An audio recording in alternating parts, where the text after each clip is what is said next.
Megastar Chiranjeevi గారి పైన ఎందుకనో సోషల్ మీడియాలో అవకాశం దొరికినప్పుడల్లా అతన్ని టార్గెట్ చేసి విమర్శించడానికి ప్రయత్నిస్తూ ఉంటాండి. అది ఎందుకనో ఏమో అర్థం కాలేదు. కానీ ప్రపంచంలో ఎవ్వరు తప్పు చేయనంత ఇదిగా మరి మెగాస్టార్ గారే తప్పు చేస్తున్నట్టుగా వాళ్ళకి కనిపిస్తుందో ఏమో నాకైతే అర్థం కావట్లేదు. ఎందుకంటే ఉదాహరణకు ఈ మధ్యకాలంలో జరిగిన కొన్ని సంఘటనల గురించి మాట్లాడుకున్నాం. అదేంటంటే ఎన్టీఆర్ అవార్డు సందర్భంగా మెగాస్టార్ చిరంజీవి గారి తన స్పీచ్లో ఎన్టీఆర్ గురించి చెప్పలేదని, అంతేకాకుండా అతను మాట్లాడిన సందర్భం బట్టి పక్క రాష్ట్రం అని అన్నాడని, అంతేకాకుండా తెలంగాణ సీఎం రేవంత్ రెడ్డి గారు వచ్చినప్పుడు ఆయన లెగలేదని, అంటే అతనికి గౌరవం ఇచ్చి లెగలేదని నానా రకాలుగా నానా మాటలు మాట్లాడి అతన్ని తగ్గించే ప్రయత్నం చేశారు సోషల్ మీడియాలో చాలామంది కూడా.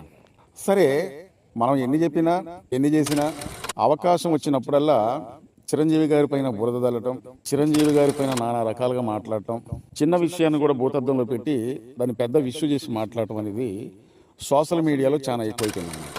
చిరంజీవి గారంటే సామాజిక సేవ, చిరంజీవి గారంటే ప్రాణాపాయంలో ఉన్న వారికి రక్తం ఇచ్చి ఆదుకునే వ్యక్తి, చిరంజీవి గారంటే కళ్ళు లేని వాళ్లకు అతని హై బ్యాంక్ ద్వారాగా వాళ్ళ జీవితానికి వెలిగించిన వ్యక్తి. ఇవన్నీ కూడా కారణాలండి.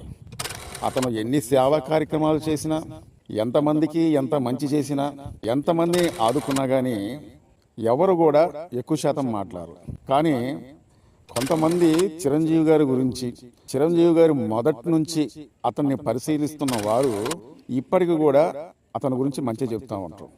మంచి చెప్పకపోయినా పర్లేదు, కానీ సోషల్ మీడియాలో చెడు చెప్పడం అనేది చాలా ఎక్కువైపోయిందండి. అది ఎందుకంటే ఉదాహరణకు ఈ మధ్యకాలంలో తన కుమారుడు రామ్ చరణ్ గారి బర్త్డే సందర్భంగా మార్చి 27వ తారీఖున తన బర్త్డే సందర్భంగా ఎంతోమంది అనాథలకు, కొన్ని ట్రస్టులకు అదే ఎన్టీఆర్ అవార్డు కింద అతనికి ఒక 10 లక్షల రూపాయలు తెలంగాణ ప్రభుత్వం అనేది ఇచ్చిందండి. ఆ 10 లక్షల రూపాయలలో ఒక్క రూపాయి కూడా వాడుకోకుండా ఈ 10 లక్షల రూపాయలు కొన్ని సేవా ట్రస్టులకి ఒకవేళ ఇచ్చినట్లయితే మరి కొంతమందికి సాయం పడినట్టుగా ఉంటుందన్న ఉద్దేశంతోనే రామ్ చరణ్ గారి పుట్టినరోజు సందర్భంగా ఆ 10 లక్షల రూపాయలు కూడా కొన్ని ట్రస్టులకు ఇచ్చేసిందండి. అంతేకాకుండా రామ్ చరణ్ గారి పుట్టినరోజు సందర్భంగా కొంతమందిని పిలిచి భోజన కార్యక్రమం పెట్టిందే కాకుండా వాళ్ళ కడుపు నింపిందే కాకుండా స్వయంగా ఆయనే వడ్డిస్తూ అతని మంచి హృదయాన్ని చాటుకున్నాడు. ఇంకొక విశేషం ఏంటంటే చిరంజీవి గారికి ఇచ్చిన అవార్డు సందర్భంగా చిరంజీవి గారి ఎన్టీఆర్ పేరు కూడా కనీసం అతను చెప్పలేదు అని ఎవరైతే విమర్శించారో, ఎన్టీఆర్ గారు స్థాపించిన బసవతారక హాస్పిటల్లో ఉన్న ఒక పేషెంట్కి, క్యాన్సర్తో బాధపడుతున్న ఒక వ్యక్తికి కొంత అమౌంట్ అనేది, వాళ్ళ ఇబ్బందులు చూసి కొంత అమౌంట్ అనేది ఇచ్చొచ్చిందండి. మరి ఇది చాలదా చిరంజీవి గారంటే ఏంటో తెలుసుకోవడానికి? ఇవన్నీ కూడా చిరంజీవి గారిని విమర్శించే వాళ్ళకి కనపడదు. చిరంజీవి గారు ఎన్ని మంచి పనులు చేసినా వాళ్ళు మాట్లాడరు. చిరంజీవి గారు ఎంత సేవా కార్యక్రమాలు చేసినా వాళ్ళు దాని గురించి చెప్పరు. చిరంజీవి గారు తన బ్లడ్ బ్యాంకు ద్వారాగా ఎంతోమంది ప్రాణాలు కాపాడినా దాని గురించి ఎప్పుడూ చెప్పరు. చిరంజీవి గారు తన హై బ్యాంకు ద్వారాగా ఎన్నో వేల మందికి కళ్ళు, అతని హై బ్యాంకు ద్వారాగా డొనేషన్ దానం చేసిన, ఎంతో మందికి సూపు తెప్పించిన, మళ్ళీ వాళ్ళ జీవితంలో కొత్త వెలుగులు పంచిన, ఇలాంటి వాటి గురించి మాట్లాడు. ఎప్పొద్దు చిరంజీవి గారిని విమర్శించాలి. చిరంజీవి గారిని ఏ వంక దొరికినా సరే ఎప్పుడు విమర్శిద్దామా, ఎప్పుడు టార్గెట్ చేద్దామా, ఏ పాయింట్ పట్టుకొని చిరంజీవి గారిని అందామా అని చెప్పేసి సోషల్ మీడియాలో కుంటనక్కలాగా కాసుకొని చూసేవాళ్ళు చాలామంది ఉన్నారన్నమాట.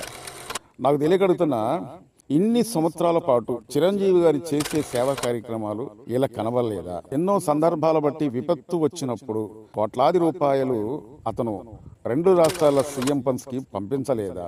తన వంతు సాయంగా అతను ఎప్పుడూ సాయపడలేదా? కరోనా టైంలో కూడా దాదాపు 33 కోట్ల రూపాయలు ఖర్చు పెట్టి అతను కష్టపడిన కష్టార్జితాన్ని, చెమటోచి కష్టపడిన సొమ్ముని ఎంతోమంది ప్రజలు, ఎంతోమంది నిరుపేదలు, ఎంతోమంది అభాగ్యులు, ఎంతోమంది ఇబ్బంది పడుతున్నారు, ఆక్సిజన్ లేక చనిపోతున్నారన్న ఉద్దేశంతోనే అతని సొంత డబ్బు ఖర్చు పెట్టి ఎంతోమంది ప్రాణాలు కాపాడలేదా? మరి ఇవన్నీ వాళ్ళకు కనబట్టలేదా అని నేను అడుగుతున్నాను. అంతేకాకుండా అతనికి తోసిన సాయం అంత కరోనా టైంలో కూడా దాదాపు 2020 అంటే అతనికి అప్పటికే 65 సంవత్సరాలు. 65 సంవత్సరాలంటే మరి వృద్ధాప్యంలో ఉన్న వ్యక్తితో సమానం.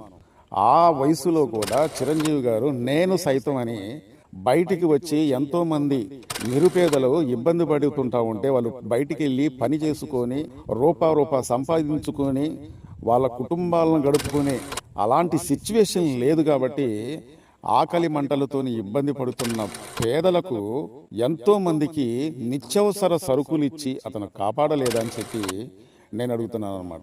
ఇవన్నీ కూడా చిరంజీవి గారి మీద దుష్ప్రచారం చేసే వాళ్ళకి, చిరంజీవి గారి మీద దుమ్మెత్తి పూసే వాళ్ళకి, సోషల్ మీడియాలో మాట్లాడే వాళ్ళకి, చిరంజీవి గారి గురించి నెగిటివ్గా మాట్లాడే వాళ్ళకి ఇవన్నీ కనబడట్లేదా? ఎప్పుడూ కూడా చిరంజీవి ఏదో తప్పు చేసిన వ్యక్తిలాగా ఆ విధంగా అతన్ని చిత్రీకరించి మాట్లాడటమే తప్ప చిరంజీవి గారు ఎప్పుడు కూడా ఎటువంటి సేవా కార్యక్రమాలు చేసినట్టుగా వీళ్ళకి కనబడట్లేదు అని చెప్పి నేను అడుగుతున్నాను. సేవా కార్యక్రమాలు చేయని వాడిని ఎప్పుడు కూడా ఏం మాట్లాడరు, కానీ సేవా కార్యక్రమాలు చేసేవాడిని మాత్రం ఏ పొద్దు వాళ్ళ మనసు గాయపరిచేటట్టుగా మాట్లాడటమే వీళ్ళ పని అనుకుంటా. ఒకవేళ నిజంగా చిరంజీవి గారు తప్పుగా మాట్లాడటం, తప్పు ప్రవర్తనలు చేయటం, అతను ఎవరికి కూడా ఏనాడు కూడా పిల్లికి బిచ్చం పెట్టినట్టుగా ఒకవేళ ఉన్నట్లయితే మీరే కాదు నేను కూడా మాట్లాడతా. కానీ పనులున్న చెట్టుకే రాళ్ళ దెబ్బలు అన్నట్టు, దున్నే ఎద్దుకే దెబ్బలు ఎక్కువ అన్నట్టుగా సేవా కార్యక్రమాలు చేసేవాడిని పట్టుకొని ఇష్టం వచ్చినట్టుగా దుష్ప్రచారం చేస్తూ మాట్లాడటం అనేది ఇది సోషల్ మీడియాలో ఎవరికి కూడా ఇది కరెక్ట్ అయితే కాదన్నమాట. ఇదండి ఈరోజు వీడియో. మా వీడియో చాలా మంది చూస్తున్నారు కానీ సబ్స్క్రైబ్ చేసుకోకుండా చూస్తున్నారండి. మీరు సబ్స్క్రైబ్ చేసుకుంటే మమ్మల్ని ఎంకరేజ్ చేసినట్టు లెక్క. మీరు సబ్స్క్రైబ్ చేసుకున్నంత మాత్రాన మీకు ఒక్క రూపాయి కూడా ఖర్చు అయ్యేదేం లేదండి. కానీ మాలాంటి వాళ్ళను ఎంకరేజ్ చేయాలంటే మీరు సబ్స్క్రైబ్ చేసుకుని మమ్మల్ని ఎంకరేజ్ చేయండి. ఇలాంటి మంచి కంటెంట్లతో మంచి వీడియోలు చేయడానికి ప్రయత్నిస్తా. మా వీడియో నచ్చితే సబ్స్క్రైబ్ చేసుకోండి. మరో వీడియోతో మళ్ళీ వస్తా. Thank you.